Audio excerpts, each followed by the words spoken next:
Good morning friends. I hope आप सब अच्छे होंगे। आपका स्वागत है आपके अपने YouTube channel current affairs for exam में। चलिए आज दिनांक 29/3/2025 की प्रश्नावली शुरू करते हैं।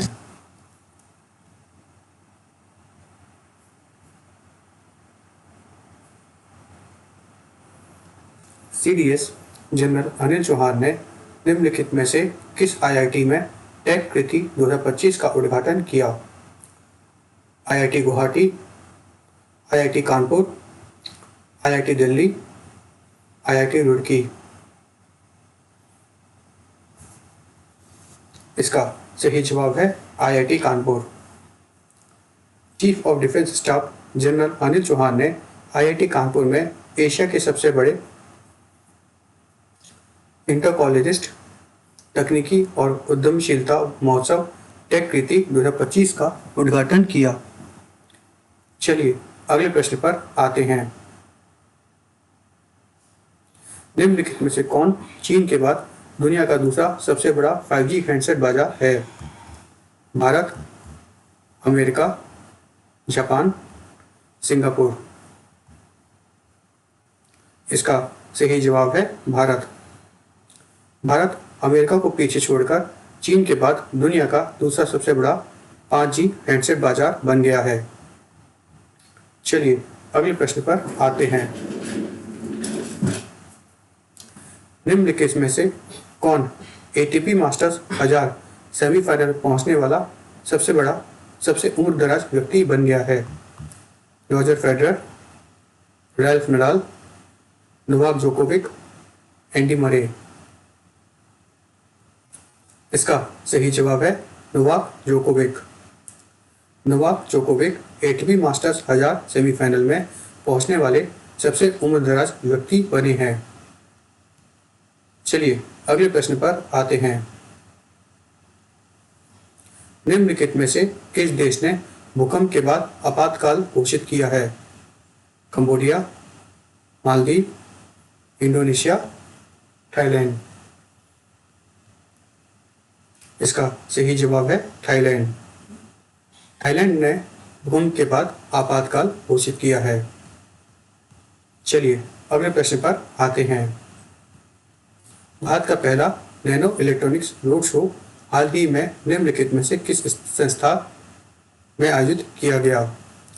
IIT Kanpur, IIT Guwahati, IIT Delhi, IISc Bengaluru. इसका सही जवाब है आईआईएससी बेंगलुरु। भारत का पहला नैनो इलेक्ट्रॉनिक्स रोड शो हाल ही में आईआईएससी बेंगलुरु में आयोजित किया गया। इस कार्यक्रम का उद्घाटन इलेक्ट्रॉनिक्स और सूचना प्रौद्योगिकी मंत्रालय के सचिव श्री एस कृष्णन और इलेक्ट्रॉनिक्स और सूचना प्रौद्योगिकी मंत्रालय के अतिरिक्त सचिव श्री अभिषेक सिंह ने किया। चलिए अगले प्रश्न पर आते हैं। निम्नलिखित में से किस देश ने सॉवरेन गोल्ड बॉन्ड को बंद कर दिया है?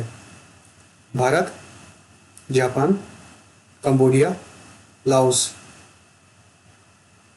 इसका सही जवाब है भारत। भारत सरकार ने सॉवरेन गोल्ड बॉन्ड से जुड़ी उधारी की उच्च लागत के कारण सॉवरेन गोल्ड बॉन्ड योजना बंद कर दी है। नवंबर 2015 में शुरू की गई सॉवरेन गोल्ड बॉन्ड योजना का उद्देश्य भौतिक सोने के लिए एक वैकल्पिक निवेश प्रदान करना था और यह स्वर्ण मौद्रीकरण योजना का हिस्सा था। भारतीय रिजर्व बैंक ने आखिरी बार फरवरी 2023 में एसजीबी जारी किए थे, जिनकी कीमत 8,008 करोड़ रुपए थी।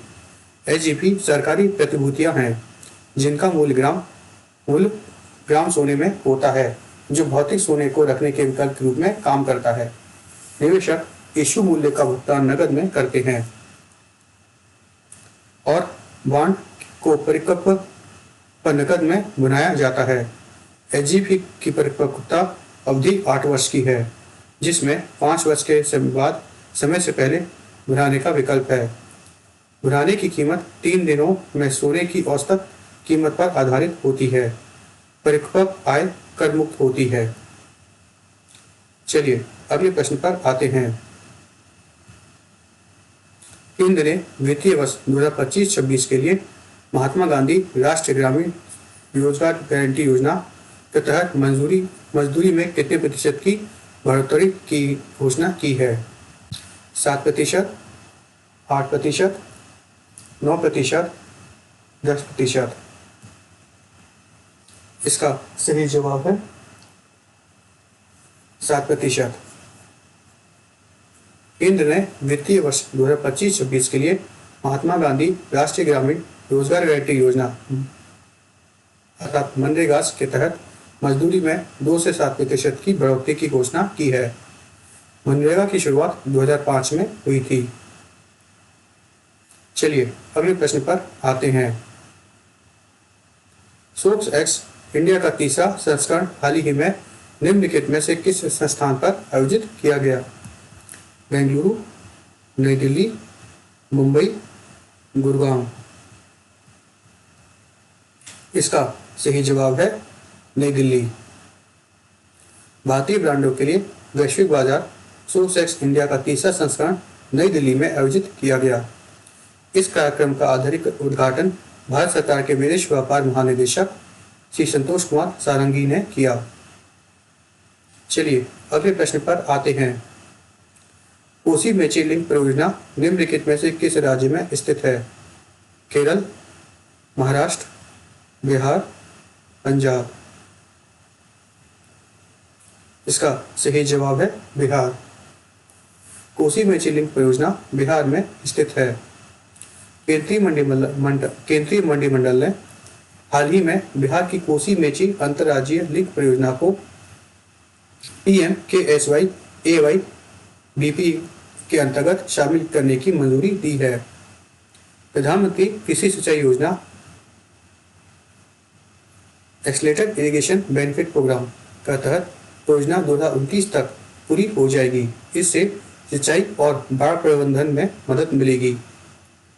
AIBP को 1996-97 में लॉन्च किया गया था और 2015-16 में PMKSY में समाहित कर दिया गया था। चलिए अगले प्रश्न पर आते हैं। भारतीय सेना ने निम्नलिखित में से किस राज्य में T-सेवा एकीकृत बहुडोमेन युद्ध अभ्यास प्रचंड पहाड़ शाम का आयोजन किया? मिजोरम, अरुणाचल प्रदेश, नागालैंड, त्रिपुरा। इसका सही जवाब है अरुणाचल प्रदेश। भारतीय सेना ने अरुणाचल प्रदेश में पूर्वी कमान के अंतर्गत तीनों सेनाओं को एकीकृत बहुक्षेत्रीय युद्ध अभ्यास प्रचंड पहाड़ का आयोजन किया। इसका उद्देश्य सेना, नौसेना और वायुसेना में परिचालन तत्परता और एकीकरण को बढ़ाना है। चलिए अगले प्रश्न पर आते हैं। निम्नलिखित में से किसने भारतीय महिला ओपन 2025 स्क्वैश खिताब जीता है? अनाहत सिंह, आकांक्षा सालुंके, जोशना चिनप्पा, तन्वी खन्ना। इसका सही जवाब है अनाहत सिंह। अनाहत सिंह ने भारतीय महिला ओपन 2025 स्क्वैश खिताब जीता है। Indian open 2025 PSA copper event हाल ही में मुंबई के बॉम्बे जिमखाना में आयोजित किया गया था। मिस्र के करीम अल टर्की ने भारतीय पुरुष ओपन 2025 स्क्वैश खिताब जीता है। चलिए अगले प्रश्न पर आते हैं। मध्य प्रदेश सरकार निम्नलिखित में से किस राज्य के साथ संबंध बढ़ाने के लिए गंगा नर्मदा पर्यटन कॉरिडोर की योजना बना रही है? उत्तर प्रदेश, बिहार, पश्चिम बंगाल, उत्तराखंड। इसका सही जवाब है उत्तर प्रदेश। मध्य प्रदेश सरकार उत्तर प्रदेश के साथ संबंध बढ़ाने के लिए गंगा नर्मदा पर्यटन कॉरिडोर की योजना बना रही है। इस गलियारे का उद्देश्य मध्य प्रदेश के प्रतिष्ठित प्राकृतिक और धार्मिक स्थलों को प्रयागराज, अयोध्या और वाराणसी सहित उत्तर प्रदेश के साथ एकीकृत करना है, जिससे एक एकीकृत सांस्कृतिक रूप से समृद्ध पर्यटन क्षेत्र का निर्माण होगा जो नदियों, मंदिरों और कालातीत परंपराओं तक फैला होगा।